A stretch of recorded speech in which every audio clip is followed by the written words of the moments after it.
Hey, I'm talking to Josh Williams, CEO and co-founder of Gowalla, which is an Austin-based startup. And I have said not so nice things about them in the past. But he's a brave man. He's visiting us just to kind of talk to me. How you doing, Josh? Doing well, thanks for having me on. My pleasure. Tell me a little bit about what Gowalla is and how did it come about and who you are. Awesome. So Gowalla is an application for sharing and discovering places with your friends, and it came about accidentally. My background's in visual design, and I had a web consultancy where we designed mobile and mobile UI, desktop UI for software clients. And we built this site called Icon Buffet probably about 4 years ago that let web designers and developer types swap icons online, like a niche social network. And what we found after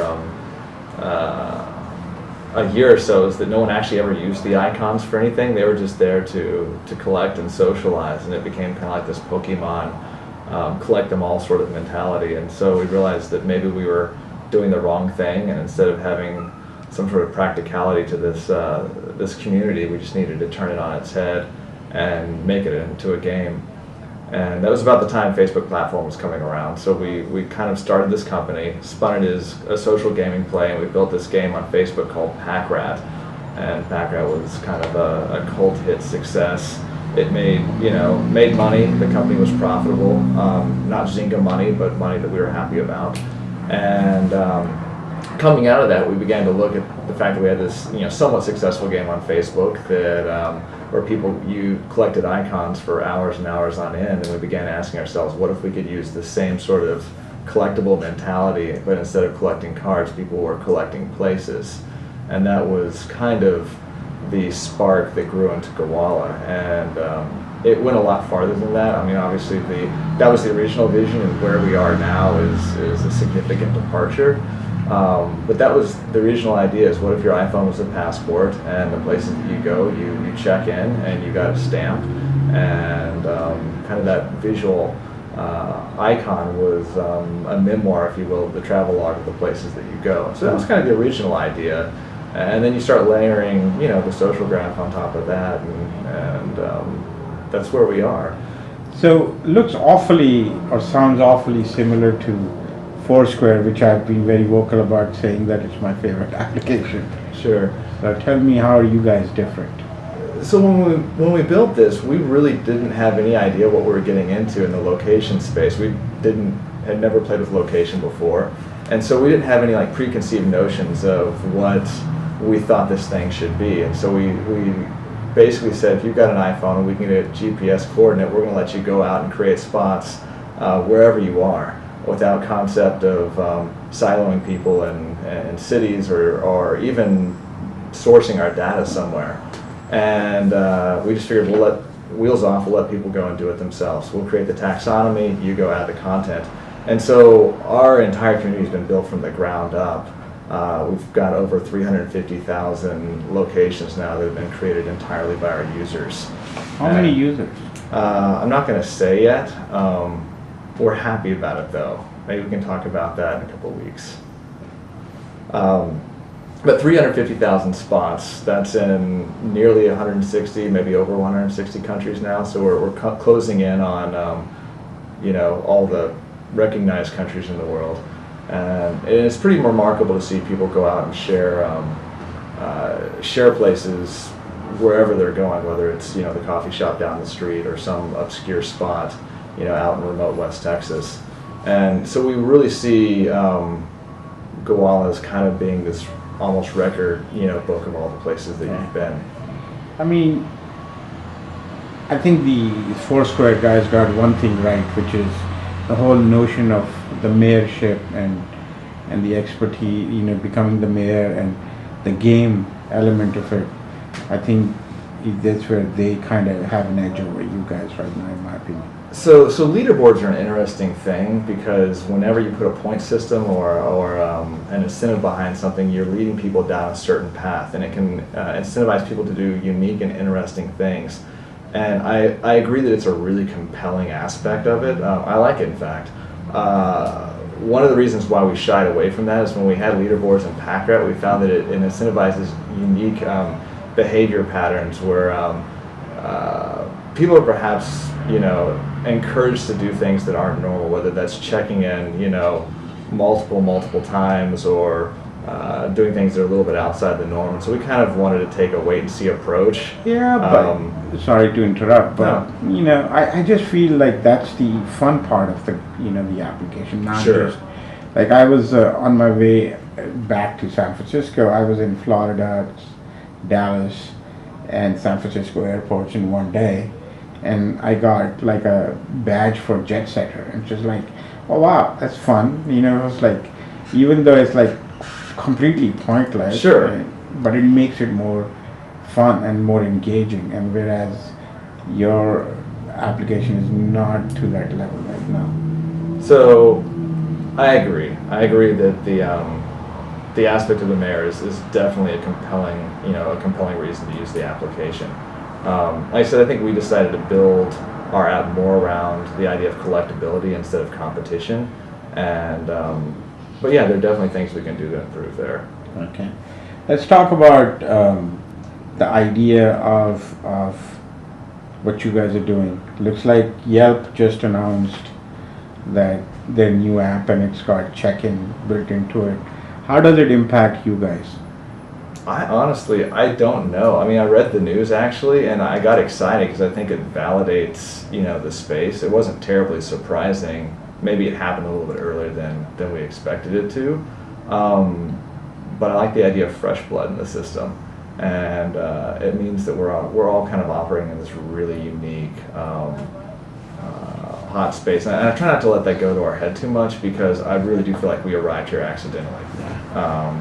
But Josh, you are at a disadvantage, right? Like, not just you, but also Foursquare, because Yelp does have a massive presence, and it can generate, like, very quickly take away the momentum both you and I think you have to ask why people are actually checking in and sharing. And there's a Yelp has never had this idea of like a social graph that's built in, where people have friendships and relationships that are layered, and the attraction here is a little bit more complicated than just layering, check-ins across a place. And so Yelp can add the idea of, I'm going to have, check-ins that are aligned with a specific location, but you start missing out on things like Yelp doesn't have this idea of, I'm checking in at the airport to get the jet setter badge. I'll just throw that out.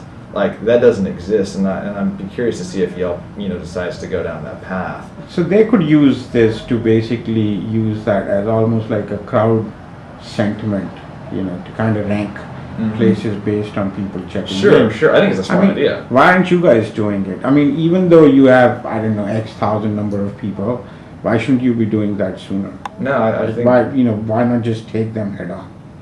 Ask me again in 2 weeks. All right, we're getting somewhere. So tell me though, seriously, how much do you worry about Yelp? What's that? How much do you worry about Yelp and other? I worry about Yelp a lot less than I worry about the other younger players in the space. So how do you view your competitive landscape? Who do you see as your competitors, and who do you fear is the most likely to disrupt your business? The one who keeps you up at night. Honestly, nobody keeps me up at night. I sleep the sleep of the pure and innocent. I don't know, I buy that, but okay. No, I'm dead serious. Like, it must be the Austin area. I live a charmed life. I mean, like, when you look at kind of our background and how we've ended up in this place, we're pretty stoked about the future, and I think that there are definitely enough players in this space to make it active, and obviously I think that the existing players, the Loops and the Bright Kites, make it interesting, and I definitely think that Foursquare makes it interesting. Outside that circle, there's obviously a ton of stuff going on, but those are the names that you see all the time, and frankly, I don't worry about it all that much. I figure like we've got to do what we've got to do, and in the end, we're going to live or die by our own execution and our own product design skills. And if we screw up, it's our own fault. So I do have two knocks. I actually, as I was mentioning to you, first let's talk about Foursquare. I mean, it seems like you guys always are kind of imitating them. So when are you going to stop doing that and come up with a new, interesting Gowalla only feature, which will knock my socks off? And Which one knock your socks off? Well, obviously you're not a fan of the virtual goods, and you're not a fan of our iconography, which is really kind of something that we built our company around. Again, we're a game company in the past, and so that's kind of the thing that we brought into Gowalla, this idea of, again, I'm collecting these beautiful icons from around the world. And I agree that that's maybe not something that's for everybody, but it's encouraging our users. I mean, today is like a record traffic day for us. We'll hit nearly 50,000 check-ins across our user base. So I don't know, we need to talk some more. You've given me some ideas, and I realize that there's an aspect of the service that isn't quite scratching your itch yet. Yeah, I think what actually, not only you, but it also goes to my friends at Foursquare, despite me liking them, and a lot of these other services which have popped up in recent times, is that you guys are focused too much on the features of the product, not functionality of the product, And what I mean by that is that you need to make me more intelligent by serendipity. Yeah. And like none of you guys seem to be doing that. So I agree. I think that, like, with the data we have, it's remarkable and interesting, and we don't have the right lenses in place yet to see what you want to see. So we need to make better tools to filter through, to get through the craft, and to find what is interesting, that's happening around you right now. And we're not doing the job that we should be yet. Well, we've got a lot of work to do. Exactly, and I think one of the things which is a little bit of a problem, or not really a problem, I use the word problem for the lack of a better phrase, is that I look at you guys, whether it's you or Dennis's company, I look at a new kind of a media company. I don't look at a geolocation company. I don't look at it as some tiny iPhone app. I look at it as the next gourmet magazine, in which I wrote a post about that, like with Twitter and Foursquare. Sure. Who needs? Yeah, essentially what I meant was, like, who needs the old-fashioned media company, a media publication around food and places. Right? That's why I worry a lot less about Yelp than I do about Twitter. Okay. So you think Twitter will get into this? I think Twitter's definitely getting in this space. And again, I don't think they keep me up at night, but I think it's fascinating to see how hot it's becoming, and I'm kind of excited to see what they do as well. I think it's exciting times for all of us. Have you thought about new business models, like new advertising business models? Yeah, I mean, like, we made a decent amount of money on virtual goods on Facebook. Again, not Zynga money, but a decent amount of cash. And I'm fascinated with the idea of how do we take that lesson, and how do we overlay that across location? How do we almost make, when people, like, think about how many times you go and visit a new place and you buy the t-shirt because, you went to Disney World. The reality is you could care less about the t-shirt, but it's about the memory. It's about, this tchotchke that says I was there, and the social capital that comes with that. And those are the sorts of things that get us excited down the road, is how do we allow people to almost buy into a place where there are these virtual goods that have value in the real world. And whether it's like, the limited edition, in-case backpack items we've got going on right now, or something that's a little bit more global reaching, in the future. Those are the sorts of things that I think we're definitely experimenting with. Right. Can you talk about, like, what other experiments you're doing in terms of advertising, or what are you guys actually thinking about, or how you're thinking about, revenue models in this business? So, there's two ways of looking at this. You can look, obviously there's a lot of value being made for businesses by driving foot traffic to those businesses. There are probably, a dozen different business models that can be imagined on that side. And then I think there's a lot that's consumer facing as well. Just give me one. Well, obviously, like, for us with virtual goods, again, you imagine, the coffee icon is actually redeemable for a discount or again a real coffee. We're doing some of that now. We did that over Christmas where you could actually find an iPod and redeem it, and so that sort of stuff obviously I think appeals to businesses. But I definitely think that there's a lot of fun to be had on the consumer-facing side as well. You have a lot of incoming calls from businesses, or is it like you still have to go and sell the concept? No. I cannot filter through my email fast enough right now. What's the engagement metric right now in terms of like all these paid or virtual good icons? Like how many times people actually click through these things? I mean, and how does it compare to the traditional online ad metric?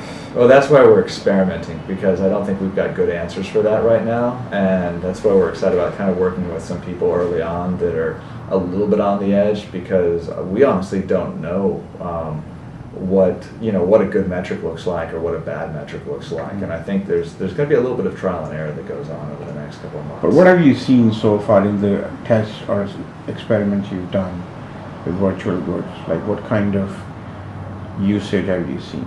So, I mean, we basically over the holidays, with a promotion where we were hiding virtual goods in various places around the world, we juiced our traffic by close to 30% over that time, just by getting people out to explore the world a little bit more, and that was just by the inserting of probably about 500 or 600 virtual items into the system, hidden at various places.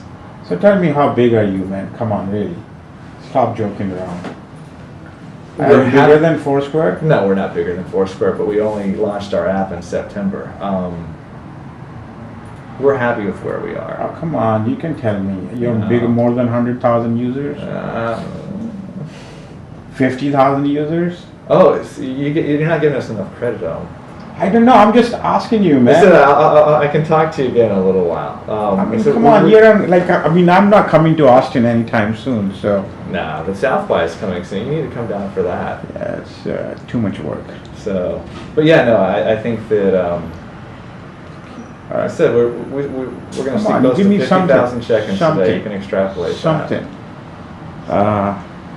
More than 100,000? You can say that. You don't have to give me specific numbers. But give me a range. I'm going to pass. Okay. I'm going to take a pass today. Can we buy him a drink? See, maybe he'll talk then. But he's from Texas. They drink a lot there. So. Hey, last question for you before I let you go. When are you going to change the skin of Gowalla and make it more fun? Soon. I mean, that's something we're definitely working on. I would like it to be, I wish I could say 2 weeks, but it's probably not going to happen that fast. But certainly before South by Southwest, we've got a lot of things planned. So that's 8-10 weeks off. Plus we've got my Droid here, and so now you're on Droid as well. Well, we've got a mobile web version that works really great on Droid. Unfortunately, everybody wants a native app, and we get it, and so it's getting close to. How long? Hopefully, we've got something in kind of a beta form within, I would like to say, 3 to 4 weeks, maybe sooner. Certainly before South by Southwest, we'll have a release out there that is, I'd like to say, fully featured. How about your BlackBerry app? It's a priority for us. I'll say that much. And no plans for a Symbian? So we're about to roll out an API, and it may be that, I mean, we're real keen on we're building all of our apps first party in house, and we like to keep the experience as uniform as possible across all platforms, and so we're definitely going to look at it. I hate to put a timeline on it though, because we're a small operation and trying to scale up as fast as we can. But all right. So when are you coming back and convincing me that I should be using Gowalla all the time? Maybe in 2 weeks. Okay. We'll see. Thanks, Josh. Thanks, Tom. I appreciate it. Thank you for being kind enough to spend time with us. You're welcome.